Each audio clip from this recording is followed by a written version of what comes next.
السلام علیکم ورحمۃ اللہ وبرکاتہ۔ پاکستان کے بڑے بڑے مفتیان کرام اور جید عالم دین شخصیات سے میرا انتہائی ادب کے ساتھ انتہائی اہم سوال ہے اور رہنمائی کی درخواست ہے۔ یہ حلال اور حرام کا مسئلہ ہے۔ میں یہ پوچھنا چاہتا ہوں کہ پاکستان میں ایک ادارہ کام کرتا ہے، اس کا نام ہے human rights commission of Pakistan, جو انسانی حقوق کی آواز بلند کرنے کی ذمہ داری اپنے سر پر لیا ہوا ہے۔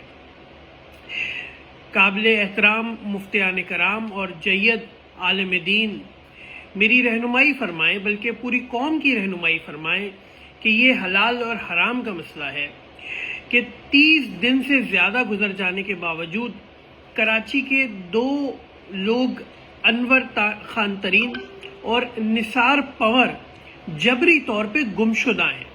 ان کے بچے، ان کے گھر والے، ان کے احباب، رشتہ دار، ان کے دوست بے چینی سے ان کی گھر واپسی کے متلاشی ہیں، لیکن نثار بھائی اور انور بھائی کی فیملی کی جانب سے کراچی میں موجود human rights commission of Pakistan کے دفتر سے بھی رابطہ کیا گیا اور اسلام آباد میں موجود بھی دفتر سے رابطہ کیا گیا، لیکن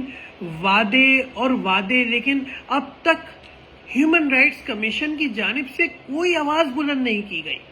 میرا انتہائی محترم جید عالم دین اور مفتیان کرام سے یہ انتہائی اہم مسئلے پر رہنمائی کی درخواست ہے کہ بتائیے کہ ہیومن رائٹس کمیشن کے عہدیداران اور اس میں کام کرنے والے کارکنان جو ہیں، وہ جو تنخواہ وصول کرتے ہیں، کیا وہ تنخواہ حلال ہے یا حرام ہے؟ جہاں ایک جانب نثار احمد پور اور انور خان ترین کے بچے سوکھی آنکھوں کے ساتھ اپنے گھر والوں کی واپسی کے متلاشی ہیں، وہاں human rights commission of Pakistan کے افراد جو تنخواہ وصول کر کے اپنی اولاد کو کھلا رہے ہیں، کیا یہ حلال ہے یا حرام ہے؟ میری مفتیان کرام اور جید عالم دین افراد سے گزارش ہے کہ قوم کی رہنمائی کریں۔ جزاک اللہ خیر۔